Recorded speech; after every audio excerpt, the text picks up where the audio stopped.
যে কোনো wifi password আপনার হাতে থাকা এই স্মার্টফোন দিয়ে আপনি বের করতে পারবেন।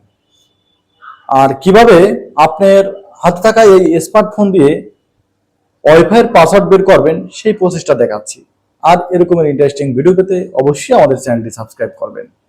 প্রথমে আপনারা ফোনের যে মেনু বার আছে এখানে যাবেন, যাওয়ার পরে যে সেটিংস নামে একটা অপশন দেখতে পাচ্ছেন এখানে ক্লিক করবেন। ক্লিক করার পরে আপনারা দেখতে পাচ্ছেন প্রথমেই ওয়াইফাই লেখা। তো ওয়াইফাই লেখা ওইটার উপরে আপনারা ক্লিক করবেন। ক্লিক করার পরে আপনারা দেখতে পাচ্ছেন যে এখানে কোনটার সাথে কানেক্ট করা আছে। আপনারা দেখতে পাচ্ছেন যে সানাউল্লাহ লেখা আছে, এটার সাথে কানেক্ট করা আছে। আমরা এটার উপরে ক্লিক করে দেব। এটার পরে ক্লিক দেওয়ার পরে আপনারা যেটা করবেন যে শেয়ার নামে একটা অপশন দেখতে পাচ্ছেন, এখানে ক্লিক করবেন। তারপরে আপনারা এই যে ফিঙ্গারপ্রিন্ট দিয়ে দেবেন। দেখবেন যে অটোমেটিক আপনার কিন্তু পাসওয়ার্ড শো করছে, কিন্তু আপনারা দেখতে পাচ্ছেন বারকোড দিয়েও আপনি চাইলে অন্য কাউকে কানেক্ট করাতে পারবেন, মানে শেয়ার করতে পারবেন। এছাড়াও আপনারা সরাসরি পাসওয়ার্ড দেখতে পাচ্ছেন, এই পাসওয়ার্ড অন্য কাউকে দিতে পারবেন।